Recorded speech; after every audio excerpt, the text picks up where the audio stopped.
सुख।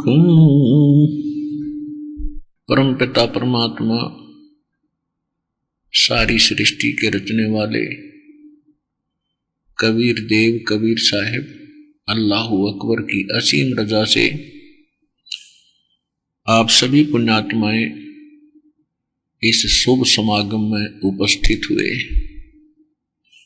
धन्य भाग हैं उन पुण्यात्माओं के जिनको परमात्मा की यथार्थ जानकारी सुनने को उपलब्ध हो रही है। वो किसी भी माध्यम से है, किसी पुस्तक के माध्यम से है, किसी टीवी चैनल के माध्यम से है, या किसी डीवीडी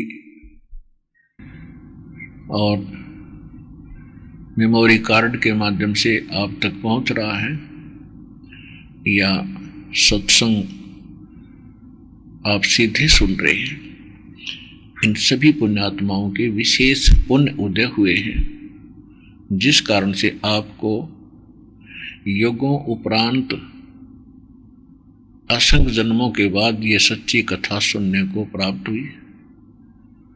यथार्थ भक्ति मंत्र आप तक पहुंच पाया।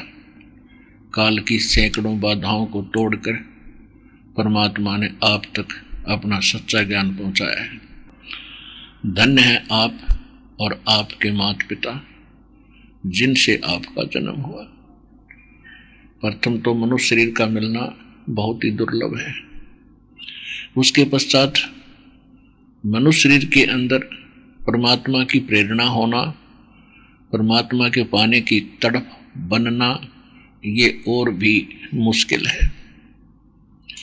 और तीसरे नंबर पर परमात्मा प्राप्त की तड़फ बने प्राणी को सतगुरु मिलना, यथार्थ भक्ति का मिलना, ये बहुत ही दुर्लभ है और बहुत ही पुण्यकर्मी प्राणियों को सुलभ होता है।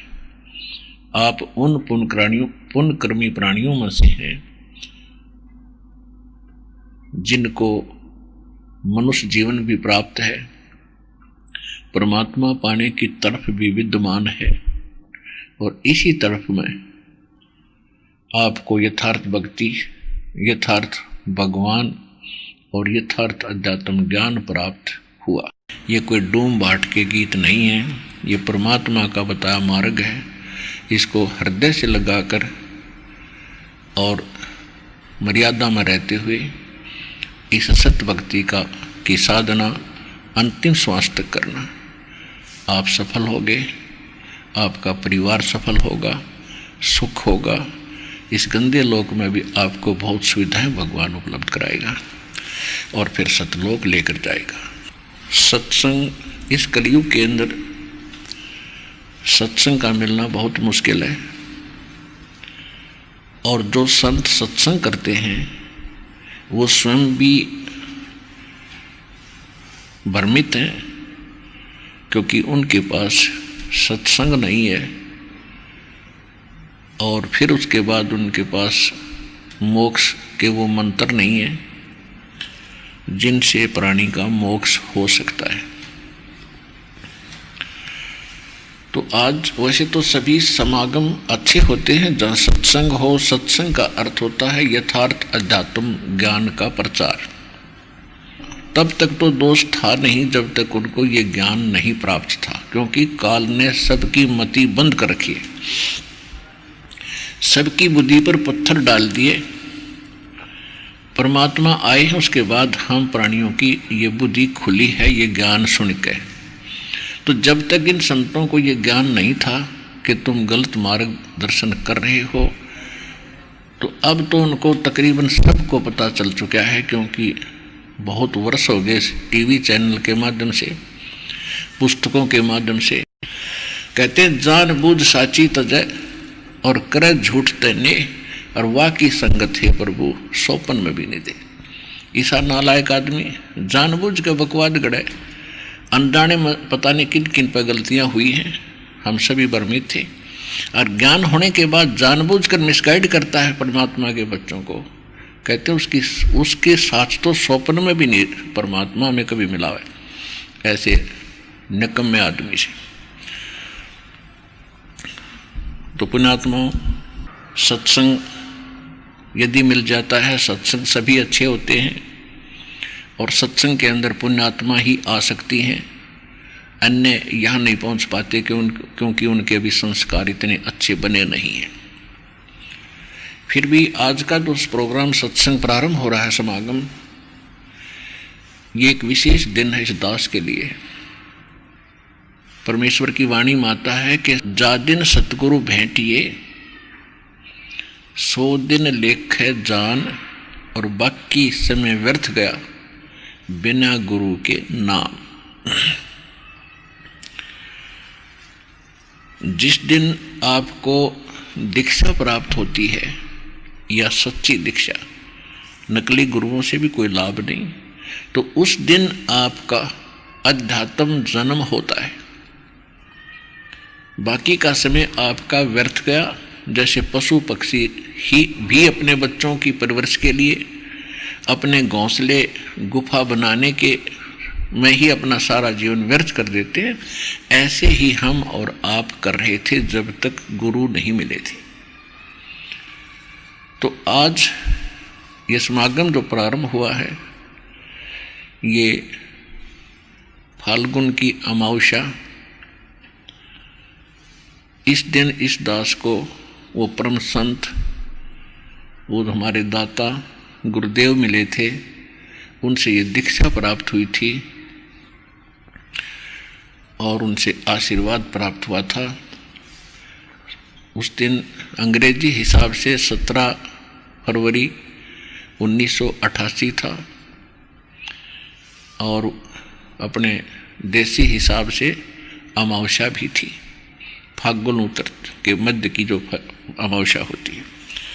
तो ये दिन दास का अध्यात्म जन्म दिन है। जैसे आप सुनते हैं कि परमात्मा हमारे लिए भटक रहे हैं,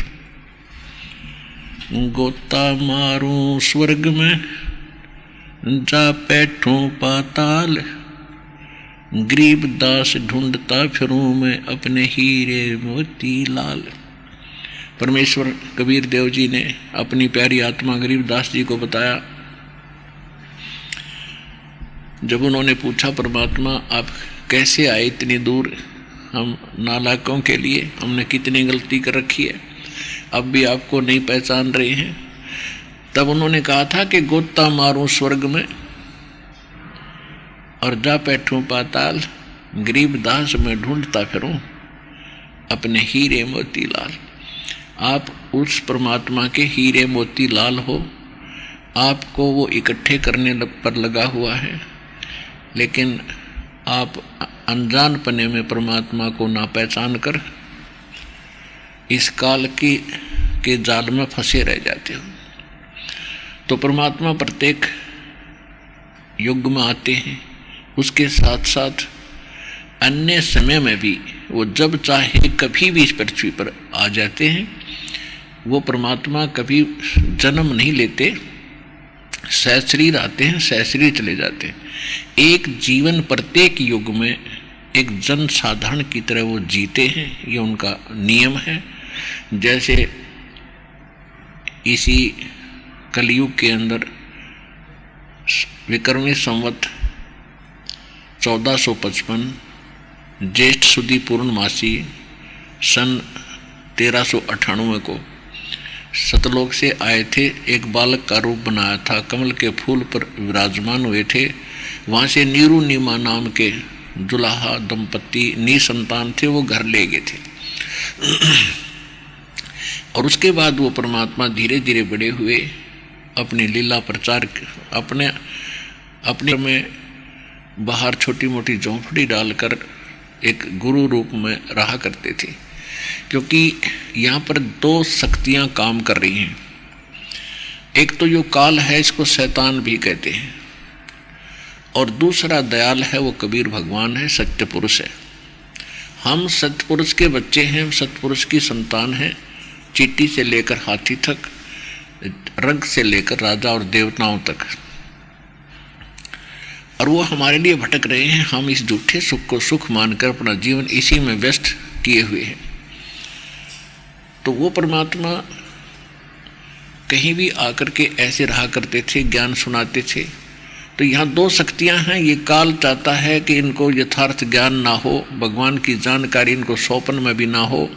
यदि इनको परमात्मा पाने की तड़प हो तो नकली दूत संत बिना गिनती के भेज रखे हैं, छोड़ रखे हैं। गांव गांव में, नगर नगर में, डगर डगर में वो सब भ्रमित करने पर लगा रखे हैं। वो अपना भी जीवन नाश कर जाते हैं और भोले श्रद्धालुओं को भगवान से दूर करने का पाप भी वो सिर पर रख ले जाते हैं। तो इस शैतान का तो काम ये है कि भक्ति से दूर रहें, यथार्थ मार्ग पर ना चलें।